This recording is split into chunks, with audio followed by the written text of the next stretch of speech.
welcome to livealittlehigher.com. This week we read Parasha Vayakhel, and it begins with Hashem forgiving the Jewish people for the sin of the golden calf. And the first thing he does is he commands Moshe Rabbeinu to instruct the Jewish people in the building of the Mishkan. And this was a way of forgiveness. And let us note that interestingly, there is a discrepancy between the description of the instructions to build the Mishkan found in Parashat Terumah, which happened before the sin, and its actual construction, which is detailed in this Sidra. So it says in Shemot 32:17, and the sockets for the pillars of bronze, the hooks of the pillars, and their joints of silver, and the covering of their tops of silver. So this detail, the fact that the upright of the courtyard of the Mishkan were topped with silver, it makes it debut here. It comes out in this parasha. But before, when Hashem gave instructions to build the Mishkan, he said nothing about the silver. It was absent. And the question is, what's the difference? What changed? So it says here that in Tehillim it says the beginning of wisdom is the fear of God, and then Mishlei says the fear of God is the beginning of wisdom. So the Zohar HaKadosh provides us with a very interesting exposition on this matter. So it says, what is the yoke of God's kingdom? How does one begin to accept the mastery of God's over one's life? Like, one of the hardest things for a person is to just give in to Hashem, just to let go and let God. This is one of the hardest things for any person to achieve, because we always want to be in control. We always want to feel that we have a saying. We always want to know that we can choose, that we decide our lives, that no one tells us what to do. In a way, we want to be individuals. We don't want to be subjected to a higher authority. And this is the way he made us. It's part of the design. So it says here that the way in which you do it is like an ox. First of all, one puts a yoke on himself in which it can work so some good can result. So the first thing a person has to do is say, you know what? I'm going to do what Hashem is asking me to do. You know, I love to have a cappuccino with milk after any meal. I love it. But you know what? He forbids it. If I'm eating meat, I have to wait 6 hours, and I cannot have meat and milk together. It's a directive from God. It's one of His commandments. So you know what? I'm not going to do what I want. I'm going to do what Hashem wants. So this is the beginning. This is, you put a yoke on yourself, and you decide, you know what? I'm not going to do what I want. I'm going to do what Hashem wants. And this is the first step in accepting the yoke of heaven and achieving something. So too, man needs to first accept upon himself the yoke of heaven. The first thing we need to do is accept that Hashem created the world, that Hashem gave us a Torah, that Hashem has a purpose and meaning into everything He does, and that the Torah is not something that is random and has no head and feet. It's something that it's created. It's a system that God created for our benefit, and when we are ready to accept it, then everything changes. So it says here, but if he won't first accept the yoke, he won't be able to serve at all. So a person that's not able to accept the yoke of heaven, to accept Hashem's directives, he cannot serve Hashem ever in his life. He's going to serve himself, but not God. So this is the meaning of the verse, serve God with fear. As we learn, the beginning of wisdom is the fear of God.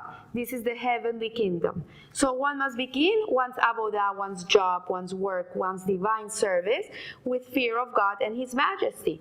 This is the way we begin. And the Alter Rebbe explains in the Tanya that the mitzvah has two wings, has a wing of fear and a wing of love, that the way to get to Hashem has to be through love and fear. We cannot come to God with only one wing, with only love, or with only fear, or with no wings at all. The only way to get to Him is through love and fear. And it's interesting because if you look at psychology today, they use these terms very much. It's very much in our psyche, and people are controlled by love or by fear. That's what drives humanity. So we have to use, just like the yoke on the animal, fear of God harnesses us to the system. That's what makes us do the mitzvot, or keeps us away from transgressing. That's what makes us do them. So enabling further connection to Him. So let's understand love and fear. And he says here that in reality, this is very difficult to achieve. For to limit oneself in this way demands great self-control and perhaps self-sacrifice. And this was particularly true after the sin of the golden eagle, of the golden calf, where outside forces impinged on the Jewish people the ability to serve God. So before the sin, it was easier to serve God. We were all in a state of almost angels. We were all pure and holy, and after the sin we descended to a different level, and it became even harder to follow Hashem's directives. So from that time onward, allowing yourselves to accept the yoke of His kingdom, it became much, much harder. When one commentator writes that on many occasions God instills a feeling of divine love inside of us to those who seek Him. So He gives us a special gift. He gives us that aha moment where we fall in love with God. He does something special for us.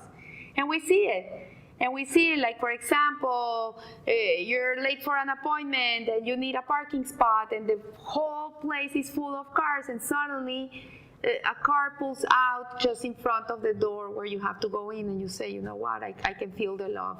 So Hashem does many things like this for us during the day. He shows us His love, and this helps us in seeking Hashem. This helps us in trying to connect to Him, because it really gives us a very special feeling. So this is a great gift from God, for it's uncommon for the correct measure of fear of Him to enter our souls these days. So it's hard for us to connect to Hashem through fear today. It's not the easy way to get to God is through fear. The easy way to get to God is through love. So this is due to the loss of the divine presence in the Beit HaMikdash and Jerusalem. And we may note that the name Yerushalayim himself comprises two words, which is Yira and Shalem, which means perfect fear. And only when the Mashiach comes and the temple will be rebuilt, this sense of perfect fear will again come inside of us. So the Alter Rebbe explains that there's two levels of fear. There's a lower level of fear and a higher level of fear. And the lower level of fear is important to have. That's what keeps us safe. For example, if you see fire in a pot on the fire, you know that if you put your hand in the fire, you're going to get burned. So that fear keeps you away from putting your hand on the fire, and that way it protects you from not getting burned. But a person that doesn't have this lower level of fear, he's just gonna put the hand on the fire and he's gonna get burned. So it's indispensable for us to be able to have this lower level of fear to keep us away from trouble. But there's a higher level of fear, and that's the level that this book is talking about, the Shem Mishmuel, which is hard to connect to that love because we don't have our temples, but we can meditate on this fear, on this fear, and we can come to activate it inside of us. And that fear is a fear that we're petrified to do anything that will just pull us apart from God. So I always give this example, like a child, for example, the parents go on vacation, and the kid decides to take the car of his father for a ride, and he just will take the car out, and he'll crash the car. And when the father comes back, what happens? He's gonna be he's gonna put in time out. They're gonna take his phone away from him. He's not gonna be able to go to parties, whatever. He's gonna be severely punished because of this. But the worst part of it is that the father will never again be able to trust his kid. So this is that fear. That if the kid has that fear inside of him, he will say, no, I'm not going to steal my parents' car because I know the consequences if something happens, if they get to know that I did this. I know the consequences, and I would never in my life put my relationship with my parents in jeopardy. It would kill me to know that they don't trust me anymore. It would be terrible for me. So I'm not going to do it because I would never want to be far away from my parents. So this is the fear that we have to come to learn to have. And it's a fear that if I go and eat a shrimp, eating that shrimp is going to get me farther away from my Father in heaven. And I'm not going to eat it because I want to be close to Him. So if I want to be close to Hashem, I better do things that are going to make me be close to Him. It's like any relationship. If you have a spouse or a girlfriend, you do things for them that you know they enjoy, that they like. You're not going to go and do things that they despise because that's going to sever the relationship. It's going to pull you farther apart. So here we see that since the destruction of the Beit HaMikdash, we have simply lost the ability to fear God in a direct manner, and the spiritual circumstances which prevail in our world are not at all conducive to accepting His complete control over our lives. So it's hard for us to accept a higher authority over our lives 24 hours a day. It's very hard because the world as it is, it makes it harder. So, but we have seen fear is a vital precondition for successful Jewish life. Like if we don't have it, there's no way you can connect to Hashem. And we have already hinted at the solution to this problem. For us, love of God will enable us to achieve fear of God. So for the post-ego world, the sin of the golden calf world, the order of the divine service is reversed. Today, we have to begin with love of God.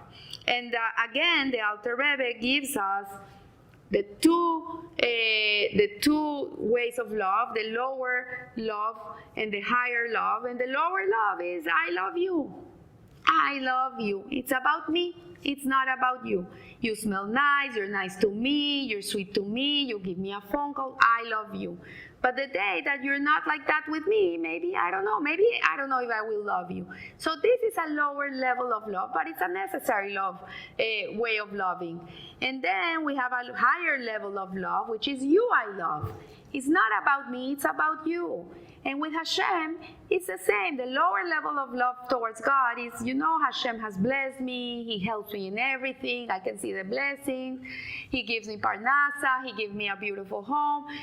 This arouses love inside of us. It's natural. When someone is kind to you, you love them. But the higher level of love is not about what He gives me. It's about what I can give Him. And this is a higher level of love. And this is achieved through Torah study. As we learn in Devarim, you shall love the Lord your God with all your heart, all your soul, and all your strength. So with all your heart is all your emotions. Your soul is with your intellect. And all your strength means with all your money. And these words, the Torah, which I command you today, shall be upon your heart. So what is the love? That these words, through this Torah, you will recognize God and cling to His ways. And when we are infused with love of God, and I mean the higher level of God, any outside allegiances fade away, leaving us just with the connection to Hashem. Because we wake up in the morning and we want to do His job. We're there. Hashem, what do you need from me? Tell me what you need from me today. I want to serve you. This is love. So once this has been achieved through our Torah study, we're ready to fear God without interference. So what this Shem Mishmoel is telling us is that today we have to begin our relationship with God through love, and then the fear will be able to come out. So we are now able to return to our original difficulty. Did the pillars of the courtyard require silver tops or not? It is important for us to realize that the silver represents love of God. For the word for silver is kesef, has a root meaning in longing, in yearning. And we see that this in the following verse. And now would you go because you long for your father's house. And the courtyard of the Mishkan was obviously the entrance to the house of God. And it symbolized the correct approach to the divine service and worship of Hashem. So if so, silver tops on its pillar would represent starting one's avodah, one's divine service, with love for God. And in Parashat Terumah, this was not needed. This is why it's not mentioned, because it was pre the sin of the golden calf. And the Jewish people didn't need to connect to Hashem in this way, through love, through longing. They had the fear, the yira inside of them. But after the sin, this became harder for them. So it became with love. They had to begin their new relationship with Hashem through ahava, through love. It's interesting to know that the word ahava in Hebrew, ahava, love, comes from the root word hav, which means give. So love is giving. That's what it means to love someone, is to give. So this means that Klal Israel were on a sufficient high spiritual level to approach God with fear rather than love before the sin. And after the sin, they lost this, and then that's why they had no ability to fear God, and they had to put the silver top pillars to symbolize that from then onward, their avodah would always commence with love. So I wish you a blessed week, and I think that we should do everything with love. Everything should be loving and sweet towards Hashem, towards our loved ones. We should begin everything with love. When you treat people with love, you have a different reaction than when you treat them with severity, with fear. But at the end of the day, we need to also develop in ourselves that fear, that yira of never being separate from Hashem. So I wish you a blessed week, and remember, live a little higher. Thank you.